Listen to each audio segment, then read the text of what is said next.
Hey, this is Notser, and today we're taking a look at 0.9.5 on the public test server, where we're showcasing the updated Dockyard feature, the updated Armory, and the updated combat mission screen.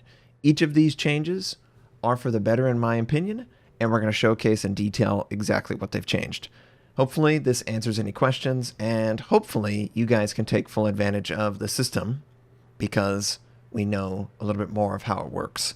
So, the Dockyard.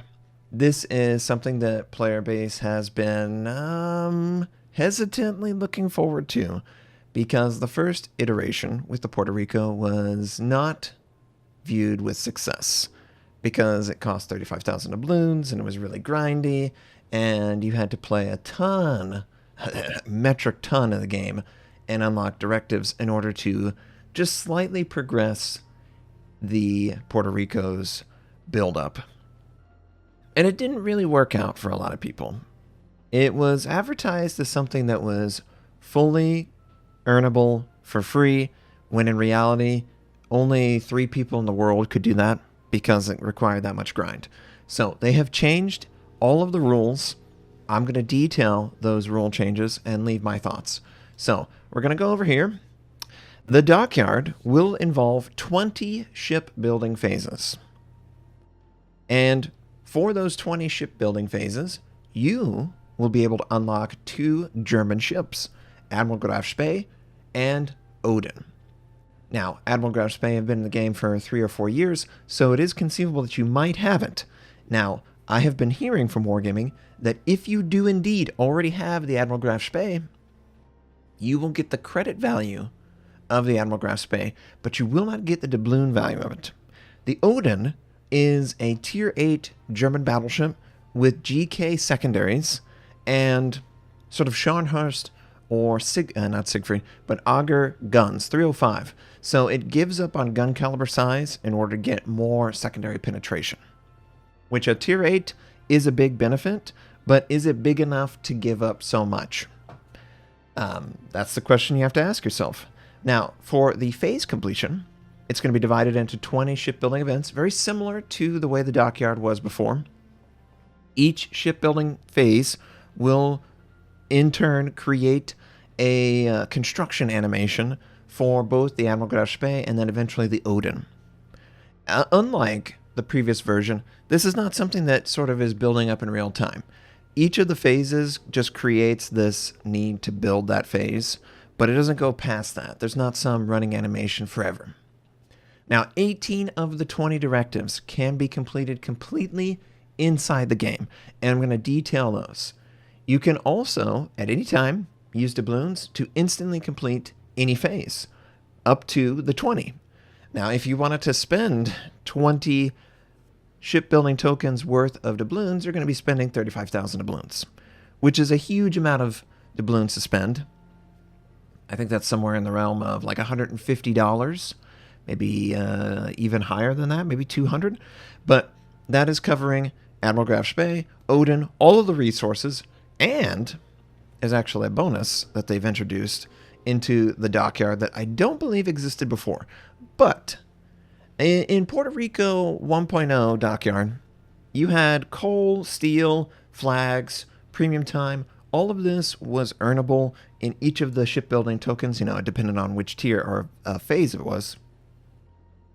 There is no steel reward, and the maximum amount of coal that I have seen outside of the 20, which is temporary because you can't get the Odin on the public test server, you get around 17,000 coal, which is not bad. But what Wargaming has done is sort of given whales an incentive to spend all of their money in order to obtain not only the Odin, but also to obtain steel. So for every single shipbuilding phase that is already completed, you will get 250 steel. So, for instance, if I bought all 20 shipbuilding phases, I could get 250 steel per shipbuilding phase that is in excess. And if I bought all 20, I could have up to 18 excessive shipbuilding tokens. And the shipbuilding token phase is instead of giving you credits or doubloons, it's going to give you 250 steel, which I think I did the math. You get about 4,500 steel if you buy the entire event outright and then unlock all the 18 shipbuilding phases that are available. Some people like that. Some people don't like that. I feel like for shipbuilding phases, you're investing about $8 each phase, roughly. I think $8 is okay to get 250 steel back if you've already unlocked the progression. Remember, we're living in a world where steel is going to be offered in combat missions, and we're sort of departing the world where it was exclusively attached to clan battles and rank battles. That's sort of going away. That'll obviously still be there, but you'll be seeing steel rewards more frequently and stuff that would be normally associated with easier objectives. So that's something to consider. But yes, this is sort of a hidden bonus whale steel income that every player can take advantage of, or nobody can take advantage of. There's a nice bonus right now for 8 shipbuilding phases for 8,000 doubloons instead of the normal 16 or 14 that it would normally be. And that's going to cut down on the necessary shipbuilding phases that you need to unlock, but it's also going to give you some steel in the back half if you're capable of unlocking the 18 that you can through the directives.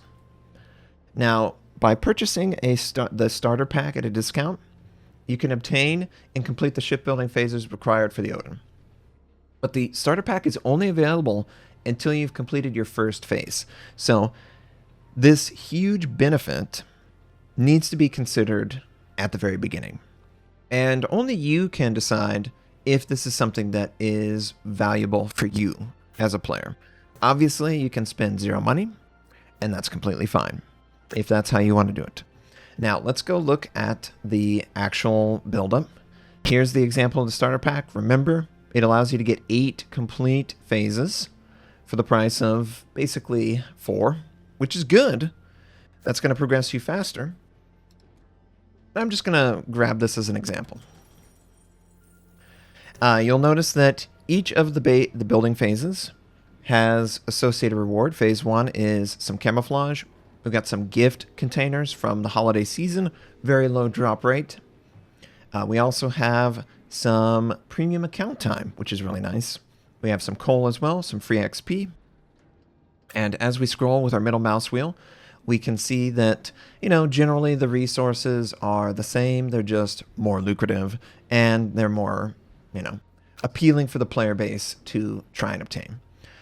All the way up to the max. At the 10th slot, this is normally where Admiral Graf Spee would be. It is not 50,000 coal on the live server. And then at the 20 shipbuilding phase, that's normally where the Odin will be. It's not 100,000 coal. So don't look at this as like, oh, that's a lot of coal. Man, that's going to be worth it. No, it's not going to be worth it. And notice that the ship is being built in real time as the phases are working through. Now, you can force it to instantly complete and get to phase 8. I think part of the appeal of the Dockyard is the fact that you get to see the ship being built in real time in a way that associates you with its construction itself. Like, yeah, this is a real steel monster that has a lot of technology and it needs to be built. Obviously, it exists in the world just like everything else. But I think that if you're a ship fan, you're going to love this. It's always been something that's been appealing to me as a player of the game. This Dockyard feature, when they first showcased it, it was really cool. And it continues to be just that. Now, if you had it fully completed, which we are nearing the completion phase for the Admiral Graf Spee, you can watch it again if you would like. Let's see, complete the phases. Okay, so yeah, you can see how it is detailing how you can scale up the cost. So you can be 8,000 in, and then another 21,000 you can buy it outright. So 29,000 if you were to take advantage of the initial offer, or 35,000 if you somehow skipped it. I don't know how you would overlook that. Don't overlook that. So for 29,000 doubloons, you can get Admiral Graf Spee, all the resources, Odin, Also, you can give yourself a chance at steel. It's something to consider. Obviously, you don't need to do that. Obviously, by doing it, you are investing in the game and you're giving wargaming money. And for some of you, you know what? That's not an option. And I can respect that because there are some systems that are built in free-to-play games that definitely take advantage of players' grind that they need to do. So that's cool. But, you know, it's clearly still building up. And it's going to eventually get to the stage where it can launch on the water. And then from there, it will be putting on weapons and armaments on the top. Yep, here we go. So we got the Admiral Graf Spee, a very cool skin, very themed skin for some sort of German ship launch, and it's really nice. I definitely recognize some of this outside of the obvious censorship. It looks cool. So it's going to be a skin, and we are still, honestly, we are still pushing through to unlock the Odin. So we're just going to continue the animation while we're doing this. But 29,000 if you take advantage of that up front, which, you know, you don't have to invest everything. Probably the best way to min-max this is to buy that initial offering and then to unlock it and then to get, 1,000 or 2,000 steel from it. That way you have a minimal investment, but you maximize the resources that you could get from it. Obviously, you could totally ignore this event, and that's your prerogative, but I think that stuff like this is fantastic. This is what differentiates this game from other wargaming products and other products in general. Like this whole celebration of the creation of the identity of a ship and being a part of that and playing it in-game. This is fun. This is something that has really enhanced my enjoyment for each and every ship. As you see the animation, them placing the guns in the turret mounts, this is awesome. This has always been great.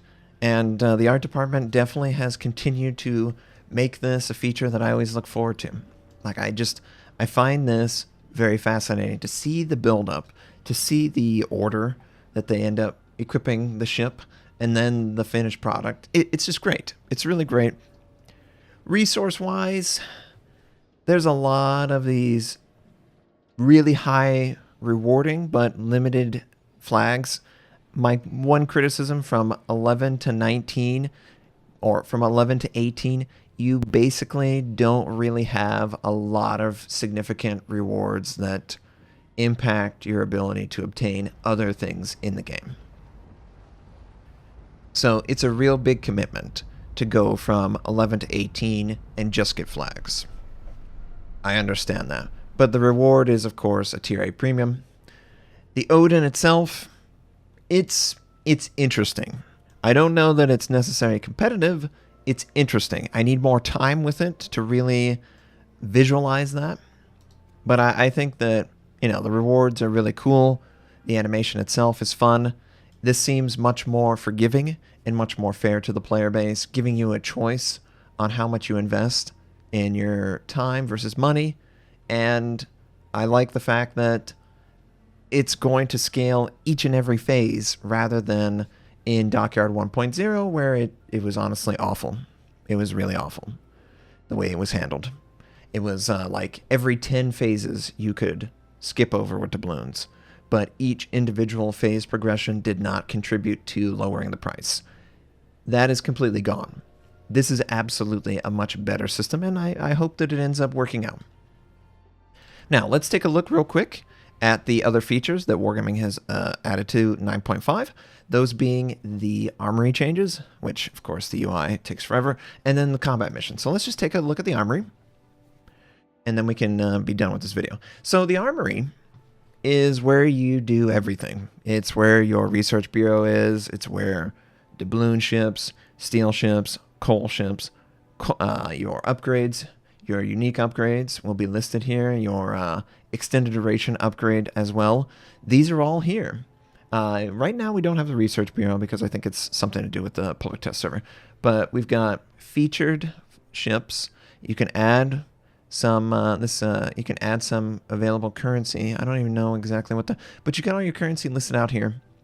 If it's a relevant event like the Soviet cruiser line, you will then see the token thing show up on the screen, but it's not really there unless you need it. They've got sort of a built-in UI element here for each of the different tiers of unlocks. Same example as live right now on 9.4, but it just is more refined. It's obviously more responsive. It gives me more information. I can highlight. Oh, that's actually Soviet right there. I'm sorry, Russian. A little bit of Russian right there. But if you highlight the camouflage, it tells you its effect. I don't have to click into it and look at this.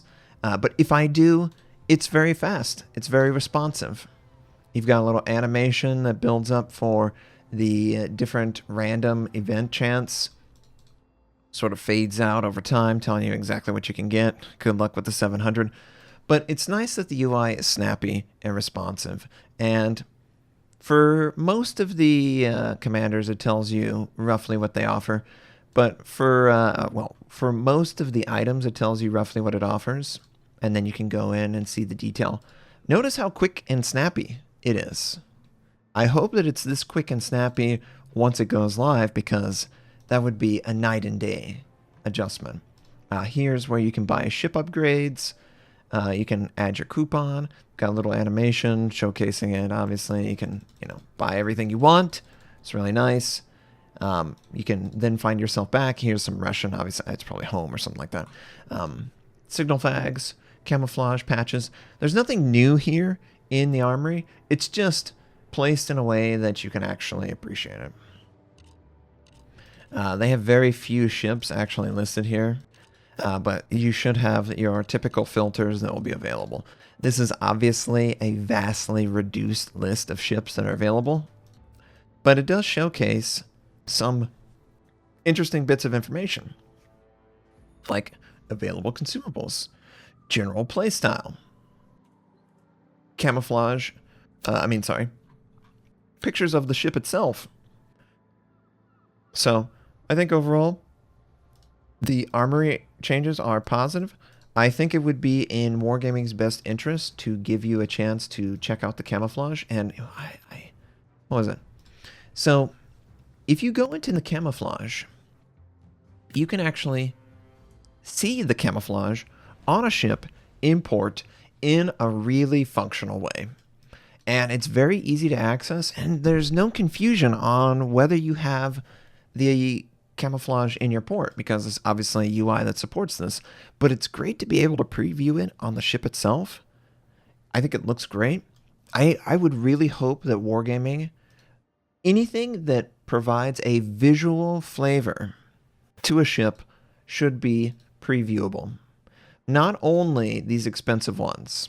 I really appreciate that these clan and the rank tokens are the ones that I get to see in port. But wouldn't it be nice if you just tied all the camouflage into a UI like this and attached some generic ship to showcase it on?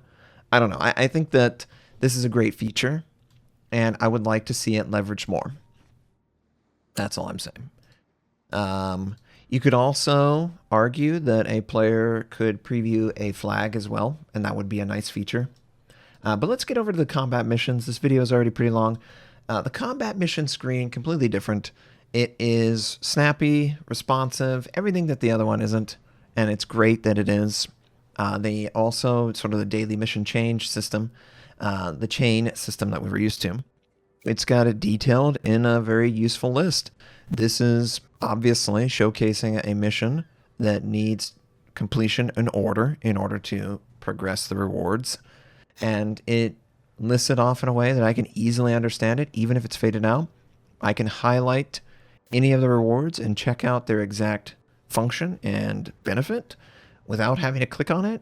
Really appreciate that.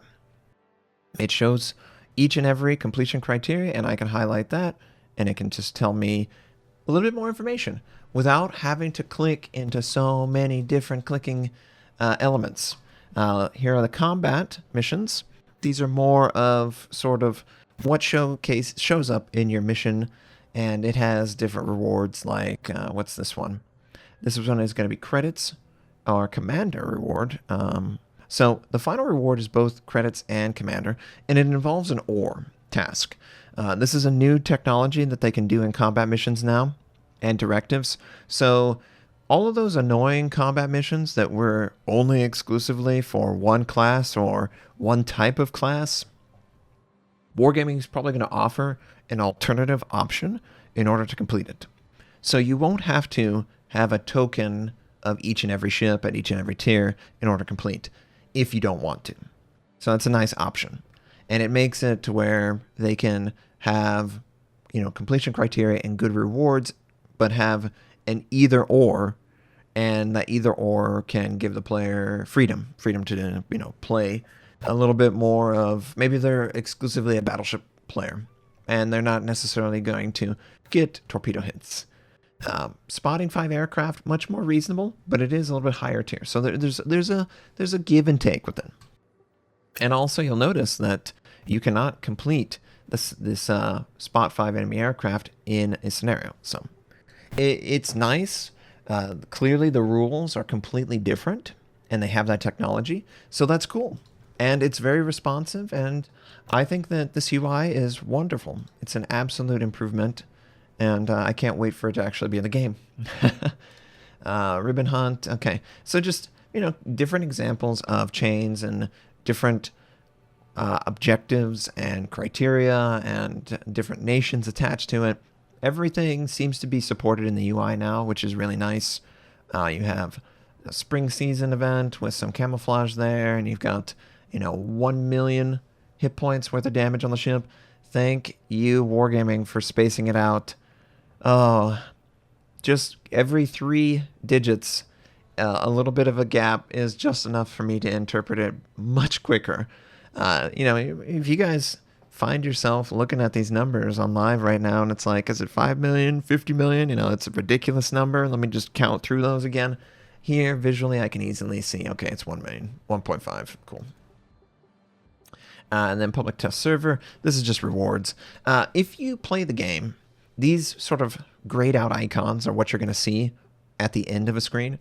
I was thinking to myself, wouldn't it be nice if you could have some of this information on your tab screen, like your campaign missions, or maybe you could highlight 2 or 3 of these and just set them as a focus, and anytime you press tab, you could see the objectives for it. I like that sort of UI supported element. Here is the Dockyard directive missions, and we have an example of our shipbuilding phase tokens. Each of these shipbuilding phases is worth roughly about $8 because that's the equivalent premium cost for it. I don't necessarily think that there's going to be 3,500 doubloons offered. I think that's only for testing, so careful on that one. But it's just so vastly superior to what we have before. And you can see the chains, they don't complete preceding directives. They don't complete until you've completed everything in the chain. And you've got plenty of information, complete missions of the directive order. So you have to complete 6 of these missions in order to progress to the next one, where the strategic superior. So this is the directive tab screen. And these directives seem pretty reasonable. The criterias are not confusing. I like how it's broken up. I like how it's explained. It's just so much easier to read these numbers and to understand what I'm getting in a quick, meaningful way. And the UI isn't slowing everything else down. So I'm very happy with all of these changes. These are very important quality of life changes to the base game. And I'm really thankful that Wargaming took it upon themselves to actually focus on the UI the last couple of patches because it's needed it desperately. I'm very curious to see how this Dockyard is released and received. From my eyes, it seems to be much fairer to the player scaling their investment of time versus money. And I think that everyone will appreciate that. And I look forward to it coming out in 9.5. I look forward to more the combat mission and the armory being a slick, clean UI that doesn't cause me to hiccup or hitch. It's always the case. But thanks for tuning in. It's a lot of information. Please leave in the comments what you think of each of these features, especially the Dockyard, because we do want to make this something that the player base is happy to see, because it should be happy to see a ship being built. We're all ship fans, clearly. So the Dockyard feature should just be a home run. and it was held back by its anti-consumer decisions last time. This time, I think it's the right balance between a player doing it completely free and a player doing it completely not free, and what that reward looks like. So thanks for tuning in, leave in the comments, and I'll catch you guys on the next one. Thanks for watching. If you'd like to check out more of my content, you can click the most recent or the most relevant uploads. You could also choose to subscribe to my channel. We do daily World of Warship videos, first impression, how-to, news, and review related. My North American recruit invite is on the screen. You can take advantage of that. I stream at twitch.tv/Notser. Thank you, have a wonderful day, and I'll catch you next time.